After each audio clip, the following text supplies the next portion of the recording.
Hello नमस्कार मित्रों। मैं रोहित मिश्रा आपके अपने परिवार ट्राई स्टार में स्वागत करता हूं।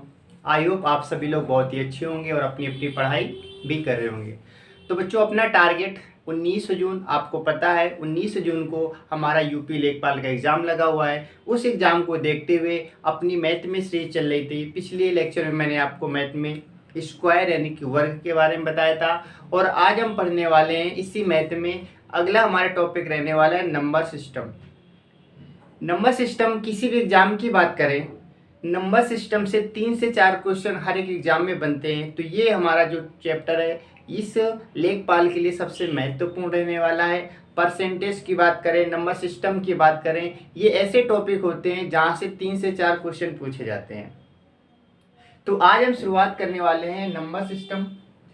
नंबर सिस्टम में क्या क्या पढ़ना है, ये सारी चीज़ें हम आज देखने वाले हैं। तो आज का अपना टॉपिक क्या रहने वाला है, नंबर सिस्टम।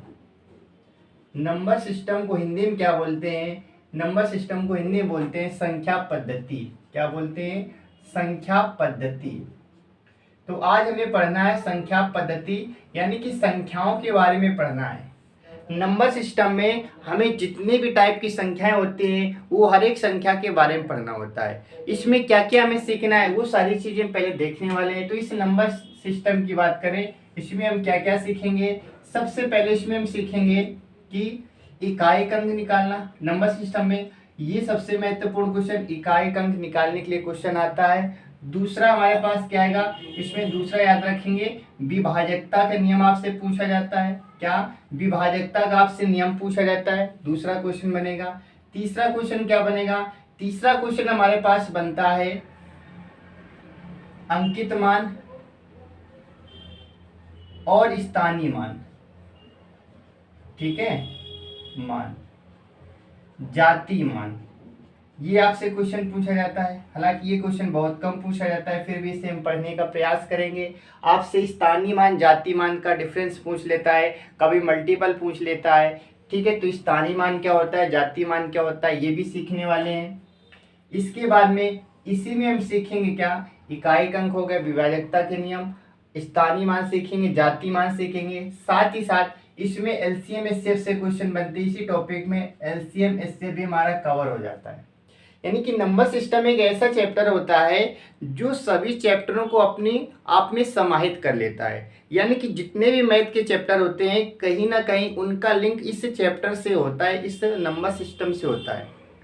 और नंबर सिस्टम में एक खास बात यह है, यदि आपने नंबर सिस्टम को बहुत अच्छे से पढ़ लिया तो इस नंबर सिस्टम को आप किसी भी चैप्टर में अप्लाई कर सकते हैं। यानी कि यहाँ से आपके बेसिक कंसेप्ट क्लियर होंगे। साथ ही साथ आप किसी भी चैप्टर को, एलसीएम एचसीएफ की बात करें, लासा मासा और रेशियो की बात करें, परसेंटेज की बात करें, यहाँ तक कि चैप्टर, किसी भी चैप्टर की बात करें, वो सारे यहीं से बनते हैं। जो आपकी ट्रिक बनती है यहीं से बनती है। आपको पता है लासा मासा की प्रत्येक सवाल को आप ऑप्शन से कर सकते हैं, लेकिन वो चीज़ कहाँ से सीखेंगे, वो हमें नंबर सिस्टम में सिखाता है। आपके विभाजकता के नियम हमें क्या करता है कि सारे चैप्टर को मिलाकर के विभाजकता, यानी किसी भी चैप्टर में आप विभाजकता के नियम लगा सकते हैं। इसमें और हमें क्या सीखना है, इसमें हमें और सीखना है शेषफल सीखना है। शेषफल प्रमेय से आपसे क्वेश्चन पूछे जाते हैं, शेषफल प्रमेय इसी में सीख लेंगे। ठीक है, शेषफल प्रमेय इसी में सीख लेंगे। तो ये सारी चीज़ें हमें इसमें सीखनी, और भी इसमें सारी चीज़ें जो जो हमारे पास होंगी वो सारी चीज़ें हम पढ़ने वाले हैं। तो इस चैप्टर को बहुत ही हमें क्या करना है, एक एक पॉइंट क्लियर करते हुए चलना है और सारी चीज़ें सीखनी। इसमें किसी भी चीज़ को मिस नहीं कर सकते, क्योंकि यदि आपने इस चैप्टर को अच्छे से पढ़ लिया तो मैथ का कोई भी चैप्टर हो आपको सारे चैप्टर आसान लगेंगे। ठीक है, तो हम शुरुआत करेंगे नंबर सिस्टम की, यानी संख्या पद्धति। नंबर क्या होता है, संख्या क्या होती है, इसके बारे में जिक्र करने वाले हैं। तो सबसे पहले हम बात करेंगे, इसी में आपको सम संख्या, विषम संख्या, भाज्य संख्या, अभाज्य संख्या, वर्ग संख्या, घन संख्या, वर्गमूल संख्या, घनमूल संख्या, सारी चीजें इसी में पढ़नी है हमें। ठीक है, इसी में सारी चीजें हम पढ़ेंगे।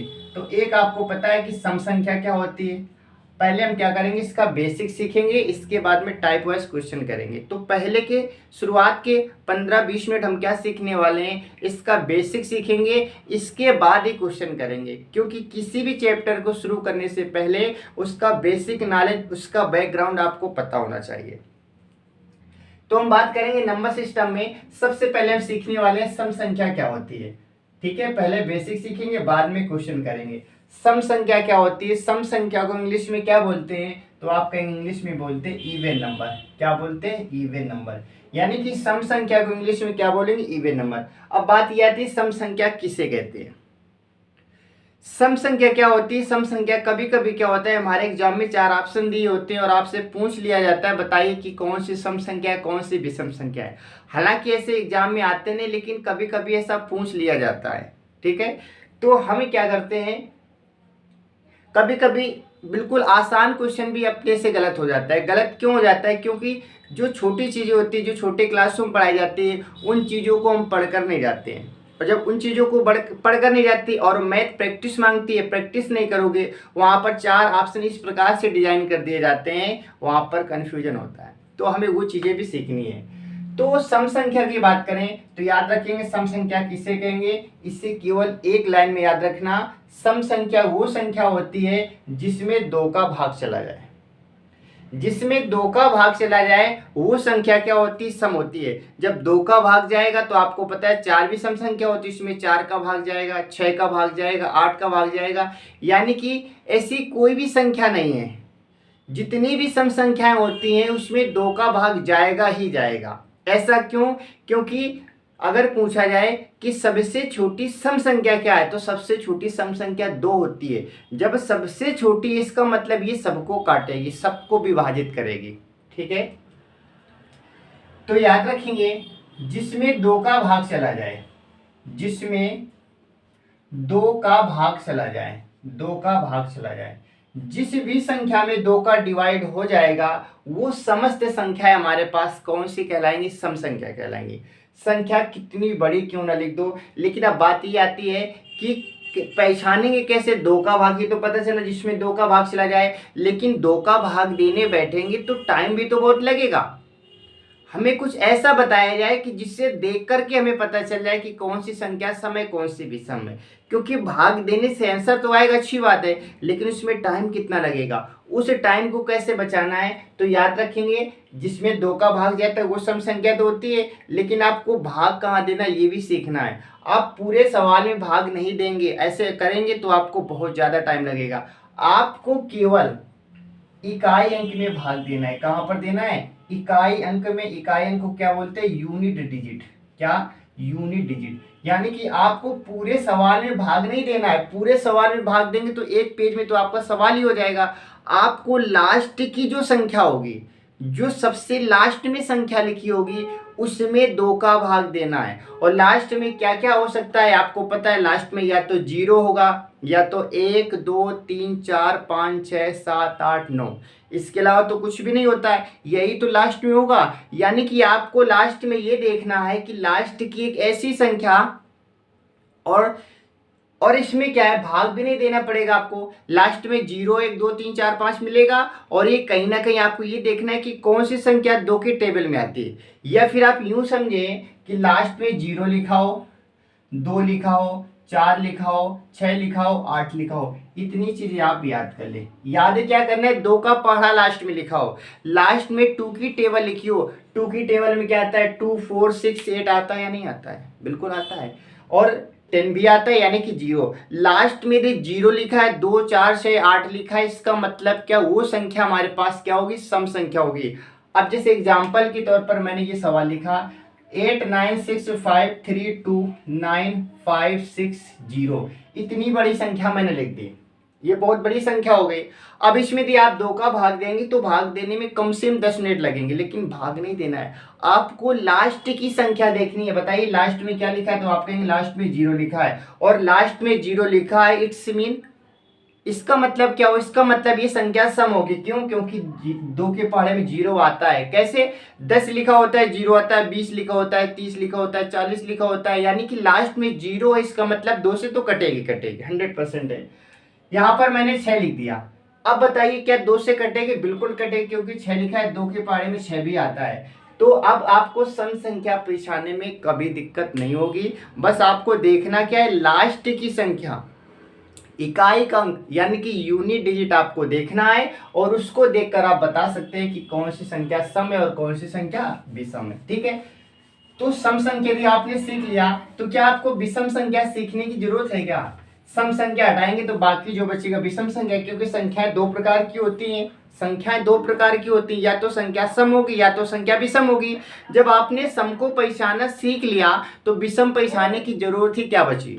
जब आपने सम को पहचानना सीख लिया तो बाकी जो संख्याएं बचेंगी वो विषम तो होंगी। एक बार फिर से देख लेते हैं कि विषम संख्या क्या होती है। विषम संख्या क्या होती है? विषम संख्या को हम क्या बोलते हैं? तो आप कहेंगे ओड नंबर बोलते हैं। क्या बोलते हैं? Odd number. यानी आपने सम संख्या निकालना सीख लिया, सम संख्या को पहचानना सीख लिया, तो बाकी जो भी संख्याएं बचेंगी वो सबकी सब क्या होती है? विषम होती है। क्या होती है? विषम होती है। यानी कि विषम संख्या वो संख्या होती है जिसमें 2 का भाग नहीं जाता है। विषम संख्या वो संख्या होती है जिसमें 2 का भाग आप कहेंगे नहीं जाता है। जिसमें 2 का भाग नहीं जाएगा वो सभी संख्याएं क्या होंगी? विषम। लेकिन इसे पहचानेंगे कैसे? तो इसमें भी आपको इकाई अंक देखना है। क्या देखना है? इकाई अंक। इकाई अंक में क्या लिखा होगा? 1, 3, 5, 7 और 9। ये नंबर हमारे पास लिखा होगा 1, 3, 5, 7, 9। यूनिट डिजिट में देखेंगे लास्ट में ये संख्या लिखी होगी तो आप कहेंगे संख्या कैसी है? विषम। आई होप आपको सम और विषम समझ आया होगा, इवन और ओड आपको समझ आ गया होगा। ठीक है, तो ये हमारी थी सम संख्या विषम संख्या। अब इसके बाद हम देखने वाले हैं नेक्स्ट पॉइंट। नेक्स्ट पॉइंट हमारे पास क्या रहने वाला है? अगला इसमें हम देखने वाले हैं, क्या इसमें देखेंगे? भाज्य संख्या और अभाज्य संख्या। अब देखेंगे इसमें भाज्य संख्या किसे कहते हैं, और भाज्य के साथ साथ हम सीख लेंगे अभाज्य संख्या। भाज्य और अभाज्य संख्या की बात करेंगे। ठीक है, तो देखिए भाज्य और अभाज्य संख्या की बात करें तो भाज्य का मतलब क्या होता है? इसको इंग्लिश में बोलते हैं प्राइम नंबर, और अभाज्य को बोलते हैं को प्राइम नंबर। ठीक है, प्राइम नंबर, तो अब इसको क्या बोलेंगे? Prime number. तो भाज्य संख्या क्या होती है? तो भाज्य संख्या उस संख्या को कहते हैं जो किसी न किसी के पहाड़े में आती है। एक ऐसी संख्या जो किसी न किसी के पहाड़े में आती है, उसी संख्या को हम क्या बोलते हैं? उस संख्या को हम भाज्य बोलते हैं।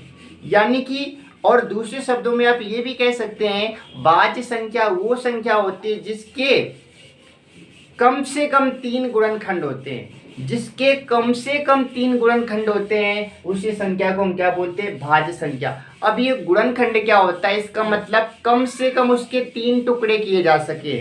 जैसे मैंने कहा 4 लिया, मैंने कहा एक कोई नंबर ले लिया, मैंने इसमें 4 नंबर ले लिया। अब बताइए 4 में क्या 1 का भाग जाएगा? तो 1 का भाग तो सब में जाता है और स्वयं का भाग सब में चला जाएगा। इसके अलावा इसमें 2 का भी भाग चला जाएगा। यानी कि 4 में 1 का भाग जाएगा, 2 का भाग जाएगा, स्वयं 4 का चला जाएगा। बताइए इसमें कितने गुणनखंड हो गए? 1, 2, 3, 1, 2, 3। तो बताइए अगर आपसे पूछा जाए कि भाज्य संख्या क्या होती है तो आप कहेंगे वो संख्या जिसके कम से कम 3 गुणनखंड हो। 3 से यदि कम हो जाएंगे तो वो संख्या भाज्य नहीं कहलाएगी, वो संख्या क्या होगी? अभाज्य हो जाएगी। जैसे मैंने यहाँ पर लिया 2, यहाँ पर क्या लिया? 2 लिया। 2 में या तो 1 का भाग जाएगा या तो 2 का भाग जाएगा। इसके अलावा क्या किसी का भाग जाएगा? नहीं जाएगा। तो अभाज्य संख्या क्या होती है? अभाज्य संख्या वो संख्या होती है जिसमें केवल और केवल 2 गुणनखंड होते हैं। ऐसी संख्या जिसके केवल 2 फैक्टर होते हैं अभाज्य संख्या कहलाती है। और ऐसी संख्या जिसके कम से कम 3 अधिक से अधिक कुछ भी हो सकते हैं उसको हम बोलते हैं भाज्य संख्या। तो भाज्य और अभाज्य में आपको अंतर समझ आया होगा। भाज्य किसे कहेंगे और अभाज्य किसे कहेंगे? ठीक है, भाज्य किसे कहेंगे और अभाज्य किसे कहेंगे। लेकिन यहाँ पर क्वेश्चन कैसे बनेगा उस चीज की हम चर्चा करेंगे। आपसे क्वेश्चन क्या पूछा जाता है? आपसे क्वेश्चन ये पूछा जाता है कि एक अंकों की सबसे छोटी अभाज्य संख्या बताइए। एक अंकों की सबसे छोटी अभाज्य संख्या बताइए। तो आपको याद रखना है 2। क्या याद रखना है? 2। 2 सबसे छोटी अभाज्य संख्या होती है। लेकिन आप कहेंगे 2 से छोटा 1 भी तो होता है। याद रखेंगे 1 ना तो भाज्य होता है और ना ही अभाज्य होता है। 1 ना तो भाज्य संख्या होती है और ना अभाज्य संख्या होती है। तो याद रखेंगे सबसे छोटी अगर आपसे पूछा जाए कि एक अंकों की सबसे छोटी आभाज्य संख्या क्या है, तो आपको बताना है 2। और यहाँ पर क्वेश्चन कैसे बनेगा, तो एक तो ये क्वेश्चन हो जाएगा कि बताइए एक अंकों की सबसे छोटी आभाज्य संख्या आपको 2 बताना है। दूसरा क्वेश्चन क्या बनेगा, एकमात्र संख्या, एकमात्र ऐसी संख्या जो सम होते हुए भी क्या है, अभाज्य है। एकमात्र ऐसी संख्या जो सम होते हुए भी क्या है, अभाज्य है, वो याद रखेंगे 2 है। बाकी जितनी भी सम संख्याएं होती हैं वो कभी अभाज्य नहीं हो सकती है। 2 में केवल एक ऐसी कंडीशन है कि 2 सम होते हुए भी क्या है, अभाज्य है। बाकी जितनी सम संख्याएं होती हैं वो सब की सब भाज्य होती हैं। 4 की बात करें, 6 की बात करें, 8 की बात करें, इनमें 2 से ज्यादा गुणनखंड होते हैं, लेकिन 2 एक ऐसी संख्या है जो सम होते हुए भी क्या है, अभाज्य है। तो 2 क्वेश्चन यहां से बनेंगे। सबसे छोटी अभाज्य संख्या आप कहेंगे 2, सबसे छोटी सम अभाज्य संख्या तो भी आप कहेंगे 2। अगला क्वेश्चन यहां पर क्या बनेगा, नेक्स्ट क्वेश्चन बनेगा यहाँ पर 3 को लेकर के। अगला क्वेश्चन आपसे पूछा जा सकता है कि बताइए एक अंकों की सबसे छोटी विषम अभाज्य संख्या। क्वेश्चन में अंतर है, अगर सम का आ जाएगा तो आपको 2 बताना है, और आपसे यदि पूछ लिया जाए कि एक अंकों की सबसे छोटी विषम अभाज्य संख्या तो आपको 3 बताना है। वहां पर गलती से 2 ना बता देना, यही तो हमसे गलती होती है। सम पूछता है तो हम विषम का आंसर देते हैं, विषम में सम का देते हैं, ऐसा नहीं करना है आपको। सम का पूछा जाए आप 2 बताएंगे, और आपसे विषम का पूछ लिया जाए तो आप 3 बताएंगे।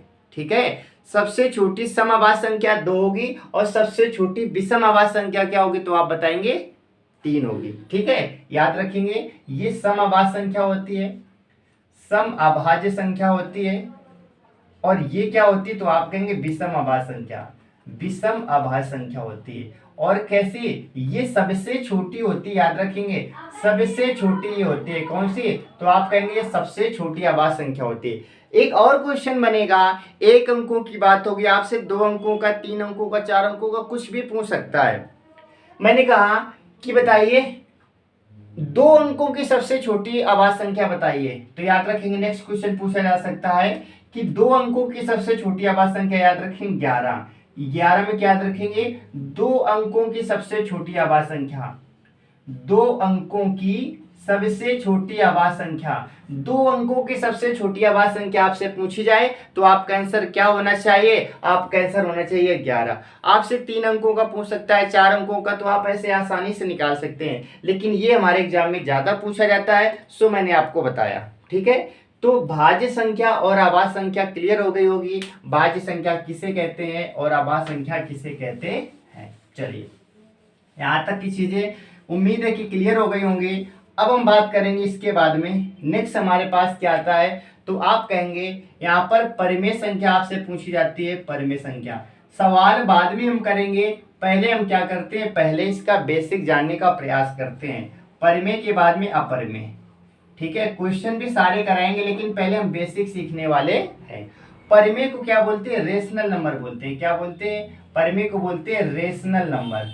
क्या बोलेंगे, रेशनल नंबर। और अपरिमेय को बोलते हैं इरेशनल नंबर। क्या बोलेंगे, इरेशनल नंबर बोलेंगे। यानी कि परिमेय संख्या, रेशनल नंबर और इरेशनल नंबर। ये रेशनल नंबर और इरेशनल नंबर क्या होता है, परिमेय संख्या और अपरिमेय संख्या किसे कहते हैं, याद रखेंगे। जो परिमेय संख्या होती है उसे हम P/Q के रूप में लिख सकते हैं, P/Q के रूप में लिख सकते हैं। कंडीशन क्या, Q not equal to 0, Q 0 के बराबर नहीं होना चाहिए, उसे बोलते हैं परिमेय संख्या। अपरिमेय संख्या क्या होती है, बाकी इसके अलावा जो भी बचता है वो क्या होता है, अपरिमेय संख्या। तो परिमेय संख्या क्या होती है, एक ऐसी संख्या जिसे P/Q के फॉर्म में लिखा जाए, एक ऐसी संख्या जिसे अंश और हर के रूप में लिखा जाए, वो संख्या क्या होती है, तो आप कहेंगे परिमेय संख्या। कंडीशन Q का मान 0 के बराबर नहीं होना चाहिए। ठीक है, और अपरिमेय संख्या क्या होती है, इसके अलावा जो भी बचता है वो सबका सब क्या होता है, अपरिमेय संख्या होता है। उदाहरण के तौर पर मैंने कहा बताइए 5 क्या है, तो आप कहेंगे 5 एक परिमेय संख्या होगी। कैसे, 5 के बटे आप 1 मान सकते हैं या नहीं मान सकते, बिल्कुल मान सकते हैं। क्या ये P/Q के रूप में लिखा है, आप कहेंगे बिल्कुल लिखा है। मैंने कहा 4/5, आप कहेंगे ये भी तो परिमेय संख्या है, यानी कि ऐसे भी लिखा हो सकता है, तो आप कहेंगे परिमेय संख्या। मैंने कहा 9, तो ये भी परिमेय संख्या, क्योंकि आप 9 के बटे 1 लिख सकते हैं। 9 के बटे आप क्या लिख सकते हैं, 1 लिख सकते हैं। ठीक है, अपरिमेय संख्या की बात करें, रूट के अंदर लिखी सभी संख्याएं क्या होती है, अपरिमेय संख्या होती है। जैसे मैंने आपसे कहा √3, तो आप कहेंगे अपरिमेय संख्या होगी। फिर मैंने कहा √5, ये भी अपरिमेय संख्या होगी। फिर मैंने कहा √6, ये भी क्या होगी, अपरिमेय संख्या होगी। लेकिन मैंने कहा √9, बताइए परिमेय संख्या या अपरिमेय संख्या है? आप रूट देखकर अपरिमेय संख्या बिल्कुल भी नहीं बताएंगे। अपरिमेय संख्या वो संख्या होती है जिसमें रूट के बाहर संख्या निकलती ही नहीं है। इस 9 को तो आप निकाल सकते हैं ना, 3 गुणा 3 करके एक 3 बाहर निकाल सकते हैं। और 3 क्या होता है, तो आप कहेंगे 3 एक परिमेय संख्या होती है। याद रखेंगे, रूट के अंदर लिखी समस्त संख्याएं अपरिमेय नहीं हो सकती हैं। अपरिमेय केवल वही हो सकती हैं जिनसे रूट से बाहर संख्याएं निकलती नहीं है। यदि रूट से बाहर संख्याएं निकल आएंगी तो वो फिर परिमेय नहीं बन जाएंगी। रूट के अंदर संख्या लिखी है, यदि उनको बाहर निकालना संभव है तो वो संख्या रेशनल हो जाएंगी, परिमेय हो जाएंगी। और यदि बाहर नहीं निकलेंगी तब आप कह सकते हैं कि हाँ वो संख्या कैसी होंगी, अपरिमेय। जैसे मैंने कहा √81, √81 कैसी संख्या है, तो आपको देखते ही अपरिमेय नहीं बताना है। पहले आपको ये देखना है क्या 81 बाहर निकलेगा क्या, बिल्कुल निकलेगा। 81 किसका होता है, 9 × 9, यानी कि यहाँ से एक 9 बाहर निकल आएगा। और 9 कैसी संख्या हो जाएगी, तो आप कहेंगे रेशनल नंबर हो जाएगी। क्या आपको रेशनल और इरेशनल में अब समस्या होने वाली है, कभी नहीं होगी। ना तो परिमेय संख्या अपरिमेय में। परिमेय क्या होगी, सभी संख्याओं को परिमेय संख्या कहेंगे बशर्ते रूट नहीं लगा होना चाहिए और q का मान 0 नहीं होना चाहिए। सभी क्या रूट वाली संख्या अपरिमेय संख्या होती है, कतई ऐसा बिल्कुल भी नहीं होता है। हाँ, वो संख्याएं होती हैं जो रूट के बाहर नहीं निकल पाती हैं। रूट के बाहर निकल आएंगी तो हम बोलेंगे वो संख्या तो रेशनल बन जाएगी, यानी कि परिमेय संख्या बन जाएगी। ठीक है, इसमें क्वेश्चन कैसे बनेंगे, क्वेश्चन तो बाद में देखेंगे, लेकिन पहले भी हम बेसिक सीख लेते हैं। ठीक है, इसमें परिमेय अपरिमेय में क्वेश्चन कैसे बनेंगे वो बात की बात है, लेकिन पहले हमारा बेसिक तो क्लियर होना चाहिए। चलिए, इसके बाद में हम सीखने वाले हैं, एक होता है अपने पास स्थानीय मान। क्या होता है, तो आप कहेंगे एक होता है हमारे पास स्थानीय मान, एक होता है हमारे पास जातीय मान। स्थानीय मान और जातीय मान, स्थानीय मान और जातीय मान। स्थानीय मान को इंग्लिश में आप क्या बोलते हैं, प्लेस वैल्यू बोलते हैं। क्या बोलते हैं, प्लेस वैल्यू बोलते हैं। और बात करेंगे जातीय मान को आप क्या बोलते हैं, फेस वैल्यू। क्या बोलते हैं, फेस वैल्यू। अब इन दोनों में अंतर क्या होता है, याद रखेंगे।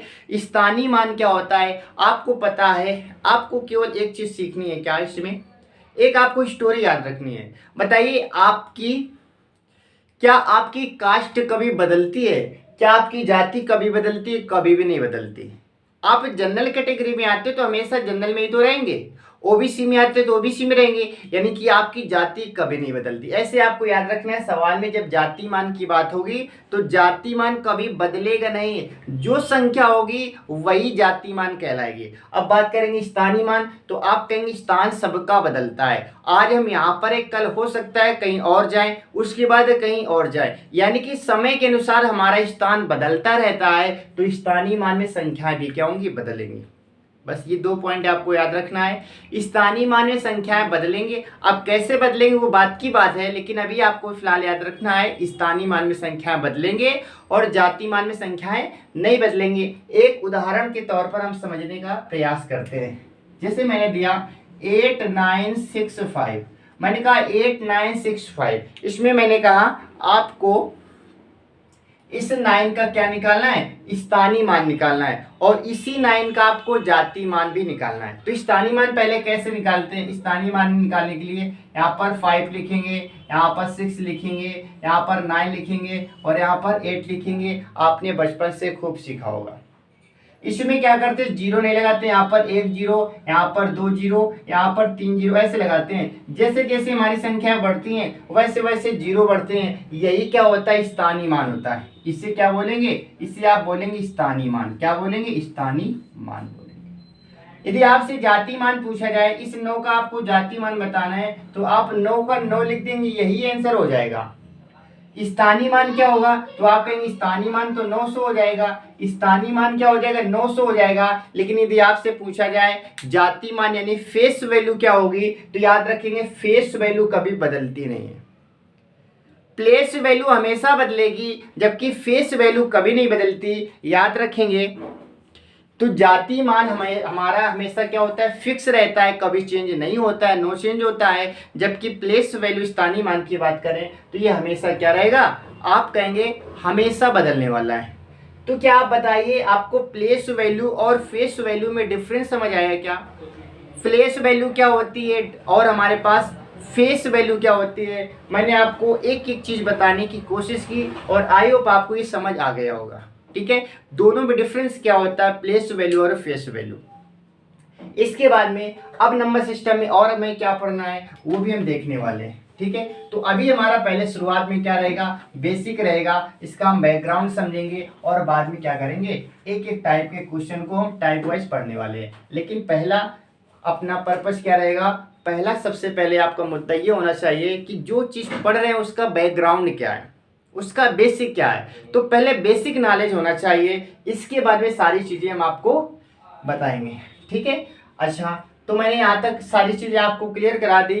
स्थानीय मान क्या होता है, जातीय मान क्या होता है, परिमेय संख्या, अपरिमेय संख्या, रेशनल, इरेशनल, ये सारी चीज़ें, इवन नंबर क्या होता है, ओड नंबर क्या होता है, भाज्य संख्या, अभाज्य संख्या। तो फिलहाल मैंने आपको काफ़ी चीज़ें बेसिक में बता दी, तो इतना बेसिक आपके लिए बहुत ज़रूरी था। अब इसके बाद में हम शुरुआत करेंगे क्वेश्चन की।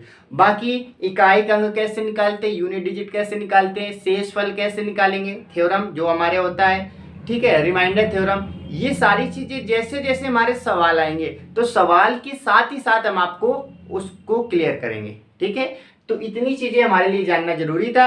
अब हम शुरुआत करते हैं अपने क्वेश्चन की। बाकी हम क्या करेंगे, जैसे जैसे हमारे टाइप बढ़ेंगे, जैसे जैसे क्वेश्चन आएंगे तो क्वेश्चन के साथ में हम सारी चीज़ें आपको क्लियर कराते चलेंगे।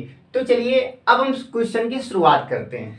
तो सबसे पहले इसमें जो कुछ मैंने सीखा उनमें से एक टॉपिक अपना उठाते हैं इस नंबर सिस्टम में। इस नंबर सिस्टम में हम सीखने वाले हैं, कुछ क्वेश्चन देखने वाले हैं किसके, तो स्थानीय मान और जातीय मान के। स्थानीय मान और जातीय मान के क्वेश्चन हम देखने वाले हैं। पहले शुरुआत यहीं से कर देते हैं, स्थानीय मान और जातीय मान के क्वेश्चन किस प्रकार से आपके एग्जाम में पूछे जाते हैं वो हम एक एक करके देखने वाले हैं। ठीक है, तो टाइप वाइज हमें चलना है, इसमें जितने भी टाइप के क्वेश्चन बनेंगे वो सारे टाइप के क्वेश्चन आपको कराए जाएंगे।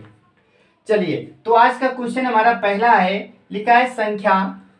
तो आज का अपना पहला क्वेश्चन, फर्स्ट हमारे पास क्वेश्चन है संख्या 36 75 149, संख्या 36 75 149 3675149 में 5 के स्थानीय मान, में 5 के स्थानीय मान, 5 के स्थानीय मान, 5 के स्थानीय मान और अंकित मान के बीच का अंतर ज्ञात कीजिए। और अंकित मान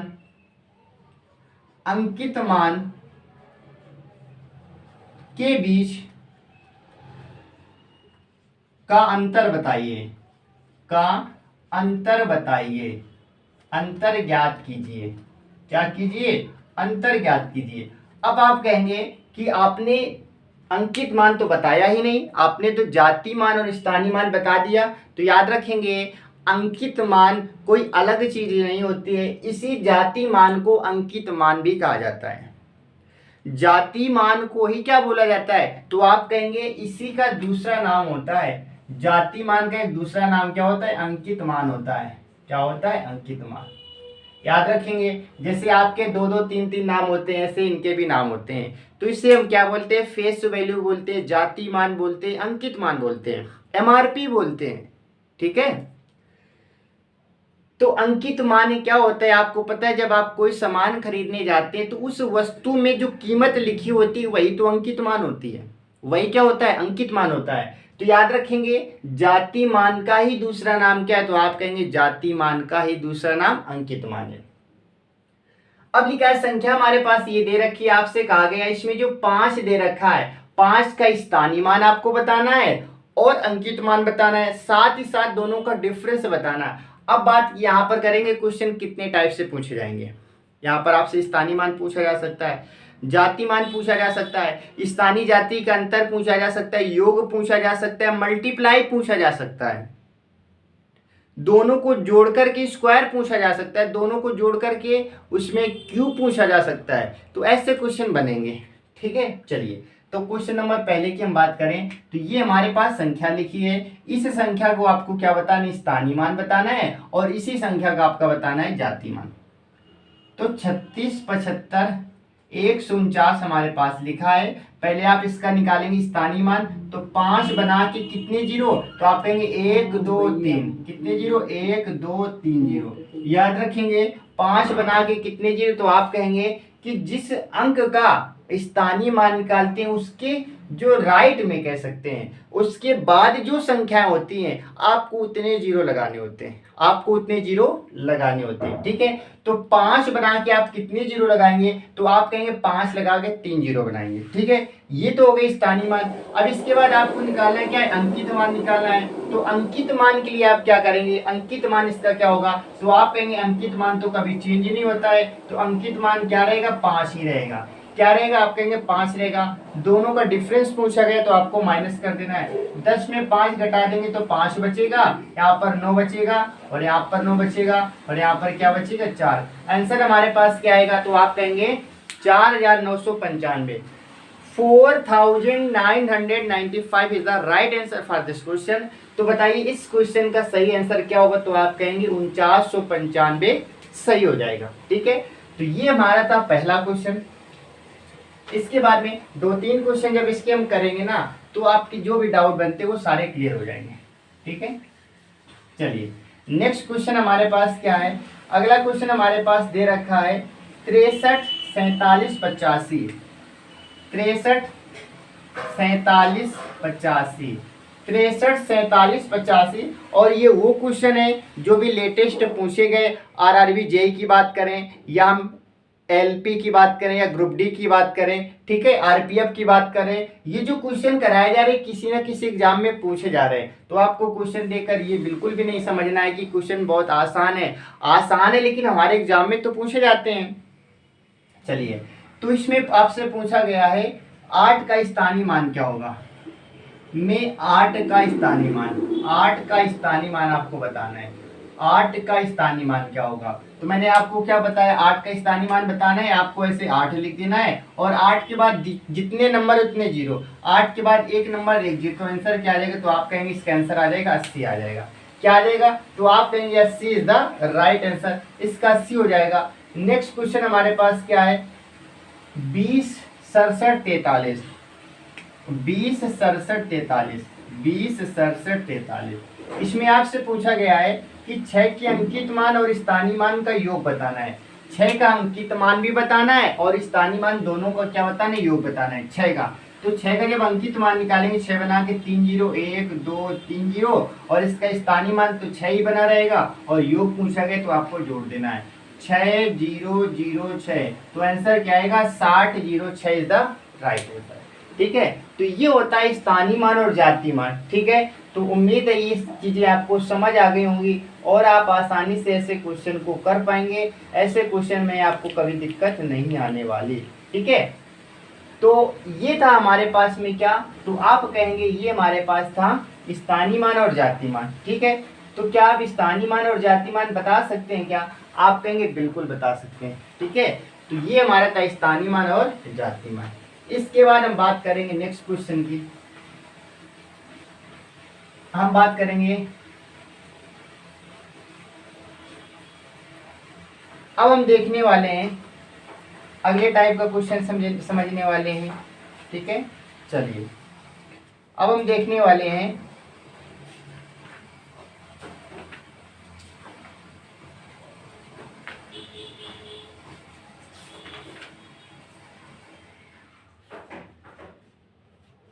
अब हम देखेंगे परमेय संख्या और अपरमेय संख्या।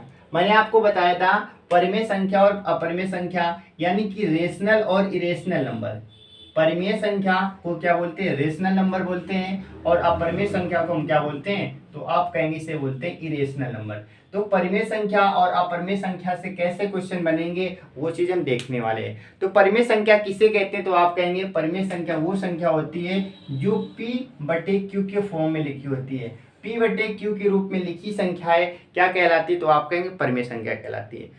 क्या रूट के अंदर लिखी सारी संख्याएं अपरिमेय होती हैं? बिल्कुल भी नहीं होती हैं। जो संख्या बाहर निकल आती है परिमेय संख्या, जो संख्या बाहर नहीं निकलती हैं वो अपरिमेय संख्या होती है। जैसे पहला क्वेश्चन हमारे पास क्या दे रखा है, आपसे पूछा ये गया है कि बताइए निम्नलिखित में कौन सी संख्या परिमेय संख्या नहीं है, और ये आरपीएफ एसआई का क्वेश्चन है। तो आप समझ सकते हैं आरपीएफ एसआई में क्वेश्चन पूछा गया है तो आपके एग्जाम में क्यों नहीं पूछा जा सकता। बताना है कि कौन सी अपरिमेय संख्या नहीं है। ऑप्शन पहला हमारे पास है 1728। 1728 हमारे पास लिखा है। 1728 के बाद में यहाँ पर लिखा है ऑप्शन नंबर, ये पहला था। ऑप्शन नंबर दूसरे की बात करें, यहाँ पर पाई लिखा हुआ है। तीसरा हमारे पास क्या लिखा है, 2 तीसरा ऑप्शन हमारे पास है 2.48762787। और चौथा ऑप्शन हमारे पास क्या है 8.3671284678। ये हमारे पास ऑप्शन नंबर चौथा है। आपसे पूछा गया है कि बताइए कि कौन सी संख्या इसमें अपरिमेय है। आपको बताना है अपरिमेय संख्या बतानी है। आपको ये बताना है, ये 4 ऑप्शन हमारे पास दे रखे हैं, इनमें से अपरिमेय संख्या कौन सी है, कौन सी अपरिमेय संख्या है। याद रखेंगे अपरिमेय संख्या की बात हो रही है तो आपको यहाँ पर क्या करना है, यहाँ पर लिखा है हमारे पास 3, यहाँ पर क्या लिखा है 3 लिखा है, ठीक है। अब आपको बताना है कि कौन सी संख्या अपरिमेय संख्या होगी। तो देखिए बात हम इसकी करेंगे, 1728 हमारा कहीं ना कहीं किसी ना किसी संख्या का क्यूब होता है। आप कहेंगे 1728 क्यूब होता है, बताइए किसका क्यूब होता है। 1728 हमारे पास किसका क्यूब होता है, तो आप आसानी से निकाल सकते हैं, ये हमारे पास क्यूब बनता है, ठीक है। पाई की बात करें, पाई की वैल्यू क्या होती है 22/7 होती है। क्या होती है 22/7 होती है। जब आप इसे सोल्व करेंगे, इसे हटा कर के नीचे कई सारे जीरो लगा देंगे, ऐसे यहाँ पर इसे हटा के नीचे कई सारे जीरो लगा देंगे, तो ये संख्या परिमेय संख्या हो जाएगी, ये संख्या परिमेय संख्या हो जाएगी, ये संख्या परिमेय संख्या हो जाएगी। आप कहेंगे ये भी तो संख्या परिमेय संख्या हो जाएगी, बिल्कुल भी नहीं होगी। याद रखेंगे आपसे अगर पूछा जाए 22/7 क्या है, तो आप कहेंगे 22/7 तो परिमेय संख्या है। लेकिन यदि आपसे पाई पूछ ले, पाई कैसी संख्या है, तो पाई संख्या एक अपरिमेय संख्या होती है। याद रखेंगे पाई क्या एक अपरिमेय संख्या होती है। पाई के 2 मान होते हैं, 22/7, एक होता है 3.14। ये कैसी संख्या है, ये परिमेय संख्या होती है। लेकिन बात करेंगे 22/7 भी परिमेय संख्या होती है, लेकिन पाई की वजह से इसे अपरिमेय संख्या कहा जाता है। तो क्वेश्चन पाई को घुमाकर कई प्रकार से पूछा जाता है। आपसे ऐसे क्वेश्चन पूछ लेगा पाई कैसी संख्या है, परिमेय संख्या है, अपरिमेय संख्या है, सम संख्या है, विषम संख्या है, तो आपको बताना है पाई एक अपरिमेय संख्या है। पाई कैसी संख्या, अपरिमेय संख्या है। और याद रखेंगे क्वेश्चन हमारा आरपीएफ में पूछा गया इंपॉर्टेंट क्वेश्चन है, तो पाई यहाँ पर क्या हो जाएगी, एक अपरिमेय संख्या हो जाएगी। क्या हो जाएगी, तो आप कहेंगे पाई एक अपरिमेय संख्या हो जाएगी। चलिए नेक्स्ट बताना है आपको अपरिमेय संख्या 5428। 5428 के बाद में आपको बताना है 6084। 6084 के बाद में पाई, तो यहाँ पर भी क्या आ गया पाई आ गया। तो जब इसमें पाई आ गए तो बाकी ऑप्शन देखने की जरूरत ही नहीं है, ये कहीं ना कहीं परिमेय संख्या होगी, परिमेय संख्या। जब इसमें पाई आ गई तो पाई का अपरिमेय संख्या हो जाएगी। और जहां पर पाई लिखा हो ना, तो आप इसे तोड़ने ना बैठ जाना, तोड़ने बैठो कितना टाइम लगेगा, टाइम लगेगा ना। जब पाई दे दिया तो पाई हमेशा फिक्स है, ये अपरिमेय संख्या होगी, तो आपको ऑप्शन चेक करने की जरूरत ही क्या है, ये हमारे पास परिमेय संख्या, ये परिमेय संख्या, यही तो अपरिमेय संख्या है, ठीक है। तो आप पाई को देखकर डायरेक्ट बता सकते हैं, सोल्व करने बैठना भी नहीं, आपको तो टाइम बचाना है, ठीक है। इसके बाद में 0.125 के ऊपर बार लगा हुआ है। बार वाले क्वेश्चन कैसे आते हैं वो भी हम आपको बताने वाले हैं। अभी फिलहाल हम पढ़ रहे हैं परिमेय और परिमेय संख्या। परिमेय परिमेय में जितने भी टाइप के क्वेश्चन बनेंगे, बट्टे में लिखा होगा, रूट में लिखा होगा, पॉइंटों में लिखा होगा, वो सारे क्वेश्चन करेंगे। मैंने क्या बताया शुरू में, तो मैंने इसका बेसिक बताया, लेकिन इससे जितने क्वेश्चन बनेंगे वो अब हम करने वाले हैं। तो आपसे पूछा गया है कि बताइए 0.125 के ऊपर बार लगा हुआ है, आपसे पूछा गया है इसे परिमेय संख्या के रूप में व्यक्त कीजिए। परिमेय संख्या के रूप में व्यक्त करना है परिमेय में व्यक्त कीजिए। परिमेय संख्या के रूप में आपको व्यक्त करके दिखाना है, यानी इस सवाल को सोल्व करना है। अब बात ये आती है कि जब किसी भी संख्या के ऊपर बार लिखा होता है इसे सोल्व कैसे करते हैं। किसी भी संख्या के ऊपर बार लगा होता है इसे सोल्व कैसे करते हैं, याद रखेंगे। जैसे यहाँ पर मैंने लिख दिया 9 के ऊपर बार लगा दिया, फिर मैंने 2 के ऊपर बार लगा दिया, फिर मैंने 4 9 के ऊपर बार लगा दिया। याद रखेंगे बार जब हटता है ना तो 9 देकर जाता है। जैसे आप बार को हटाएंगे वो हमेशा 9 देकर जाएगा। तो आप इसे हटाएंगे तो आप बोलेंगे 9/9, इसे बोलेंगे 2/9, इसे बोलेंगे 49/99, 49/99। अब यहाँ पर 99 क्यों बोला, क्योंकि बार कितने नंबर के ऊपर लगा, 9, 2 नंबरों के ऊपर। जितने नंबरों के ऊपर बार लगा होता है नीचे 9 उतने आते हैं। एक नंबर पर एक 9, एक नंबर पर एक 9, 2 नंबर पर तो 2 9 आ गए। जितने नंबरों पर बार लगा होता है नीचे उतने 9 आते हैं। ये पॉइंट आपको क्लियर रखना है, ये आपको याद रखना है, ठीक है। तो बताइए यहाँ पर क्या लिखा है, तो आप कहेंगे अभी जीरो को, अब अभी दशमलव को भूल जाइए आप। 125 लिखा है, आप कहेंगे बिल्कुल लिखा है। 125 तीनों में क्या बार लगा है, क्या आप कहेंगे बिल्कुल। यहाँ पर कितने 9, तो आप कहेंगे 3 9 आ जाएंगे। कितने 9 आ जाएंगे, तो आप कहेंगे 3 9 आ जाएंगे। और यही आपका क्या हो जाएगा, आंसर हो जाएगा। क्या हो जाएगा, आंसर हो जाएगा। क्या होगा, आंसर। आप कहेंगे दशमलव कहाँ गया, तो इसमें दशमलव की कोई वैल्यू ही नहीं होती है। दशमलव की वैल्यू कब होती है, जब बार ना होता। बार ना होता तो आप क्या करते, 125 के बट्टे नीचे एक मान के यहाँ से दशमलव हटा के आपको 3 0 लगाने पड़ते। क्या लगाने पड़ते, 3 0। बार की वजह से आपने ऐसे लिखा, अगर ये बार ना होता तो आपको ऐसे लिखना पड़ता, ठीक है, आपको ऐसे लिखना पड़ता। तो उम्मीद है आपको ये वाला कंसेप्ट क्लियर हो गया होगा कि नीचे 9 कब लगाएंगे, नीचे 0 कब लगाएंगे, ठीक है। चलिए, तो इसका आंसर क्या आ जाएगा, तो आप कहेंगे 125/999 इसका आंसर हो जाएगा। और ऊपर नीचे संख्याएं कटती तो हम काट भी देते हैं, फिलहाल इसमें संख्याएं नहीं कट रही थी तो मैंने काटा भी नहीं।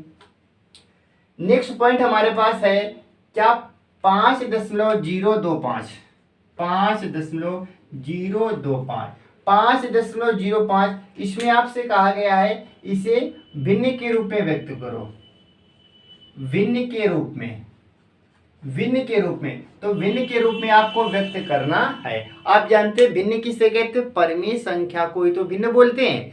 एक दूसरे की जो संख्याएं बटे में लिखी होती है वही संख्या तो हमारी क्या कहलाती हैं, आप कहेंगे वही संख्या भिन्न कहलाती है। चलिए, यहाँ पर आपको भिन्न बदलना है। अब इसमें बार तो कहीं नहीं लगा है, बार लगा होता तो 9 का केस बनता। आप यहाँ पर क्या करेंगे, एक मान के दशमलव हटा के दशमलव के बाद जितने अंक उतने 0, 1 2 3, 1 2 3, नीचे 3 0 लगा देंगे। ऊपर नीचे संख्याएं काटेंगे, 5 से काट देते हैं हम, 25 से काटा है, 25 से काटेंगे, 25 चौको 100, 25 दूना 50। और जब एक साथ दो संख्या लेते हैं भाग न खाई बिंदी, 25 से कम 25, क्या 201/40 आएगा। अब तो कटने वाला नहीं, तो आंसर क्या आ जाएगा, तो आप कहेंगे 201/40 इज द राइट आंसर। यही तो आपका आंसर हो जाएगा। बताइए क्या ये आंसर होगा या नहीं होगा, आप कहेंगे बिल्कुल हो जाएगा। तो 201/40 इसका क्या होगा, सही आंसर हो जाएगा। अच्छा, और इसमें कैसे क्वेश्चन बनेंगे, और भी क्वेश्चन हम देखने का प्रयास करते हैं। आपसे पूछा गया है कि सबसे छोटी भिन्न को ज्ञात कीजिए। सबसे छोटी भिन्न आपको बताना है, सबसे छोटी भिन्न आपको बताना है। सबसे छोटी भिन्न कौन सी। ऑप्शन हमारे पास क्या है, ऑप्शन हमारे पास है 3/4, 3/4। दूसरा ऑप्शन 11/13। तीसरा ऑप्शन हमारे पास क्या है, 5/7। और अगला ऑप्शन हमारे पास है 9/11। 9 क्या है, तो आप कहेंगे 11 है, ठीक है। अब इसमें आपसे पूछा गया है कि बताइए इसमें सबसे छोटी भिन्न कौन सी होगी। तो छोटी भिन्न बताने के लिए आपको करना क्या है, सबसे पहले तो आप देखो, इसके हम 2 तरीके आपको सिखाने वाले हैं। तरीके और भी होते हैं, 3-4 तरीके बता सकते हैं, लेकिन सारे तरीके नहीं बताएंगे, आप उसी में उलझ जाएंगे। मात्र 2 तरीके बताएंगे।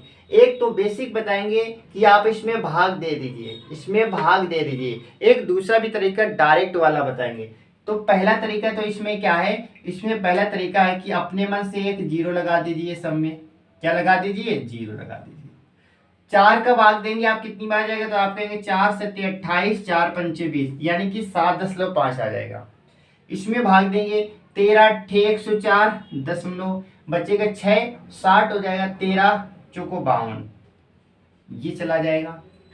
7 सत्ते 49.7 एकम 7, 11 का भाग देंगे 8 बार जाएगा, 2 बचेगा, 11 एकम 11 बचेगा। अब बताइए सबसे बड़ी भिन्न कौन सी है, आपको देखने से ही पता चल जाएगा कि सबसे बड़ी कौन सी है, सबसे छोटी कौन सी है। आपसे तो पूछा गया सबसे छोटी भिन्न बताइए, तो सबसे छोटी भिन्न कौन सी हो जाएगी, तो आप कहेंगे 5/7 सबसे छोटी भिन्न हो जाएगी। पहला तरीका तो ये रहा, पहला तरीका ये रहा जो कि बेसिक तरीका होता है, मैंने आपको बताया, और हो सकता है आप भी ऐसे ही करते हो।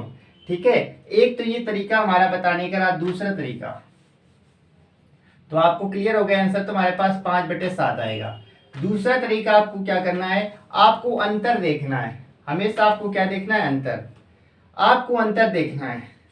बताइए इन दोनों के बीच में कितने का अंतर, आप कहेंगे 1 का अंतर, इनके बीच में 2 का अंतर, इनके बीच में 2 का अंतर, और इनके बीच में 2 का अंतर। याद रखेंगे जिसमें अंतर ज्यादा वो संख्या छोटी, जिसमें जितना ज्यादा अंतर होता है वो संख्या उतनी छोटी होती है। इसका मतलब इसमें अंतर 1 का, ये सबसे बड़ी संख्या हो जाएगी।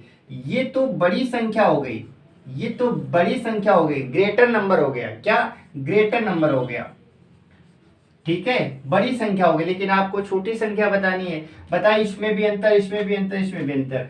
जब अंतर सेम हो, जब अंतर सेम हो तो याद रखेंगे जो नीचे की संख्या छोटी होती है छोटी कहलाएगी, और जो नीचे की संख्या बड़ी होती है बड़ी कहलाएगी।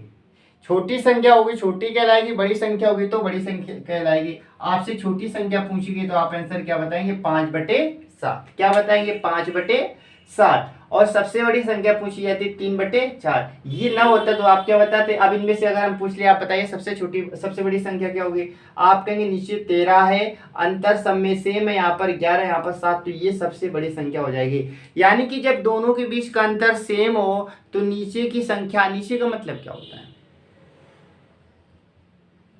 तो नीचे का मतलब जो हर की संख्या होती है, अंश बटे हर आपने सीखा होगा। हर की संख्या छोटी तो संख्या छोटी, बड़ी तो बड़ी। ठीक है, चलिए तो छोटी बड़ी संख्या भी आपने इसमें, हालांकि इसके लिए हमारे पास एक चैप्टर आता है, डेसिमल चैप्टर आता है। ठीक है, वो तो आपके सिलेबस में है नहीं, लेकिन जो नंबर सिस्टम में वो हम चीजें आपको सिखाने की कोशिश करते हैं। ठीक है, चलिए इसके बाद में अगला क्वेश्चन हमारे पास क्या दे रखा है, 1/1/5 प्लस का रूट 3, 5 प्लस का रूट 3 को परिमेय संख्या के रूप में बदलना है। आपको परिमेय संख्या बनाना है, परिमेय में बदलिए। आपको परिमेय संख्या में क्या करना है, तो आप कहेंगे बदलना है, यानी कि 1/5 प्लस का रूट 3 इसे परिमेय संख्या के रूप में आपको व्यक्त करना है।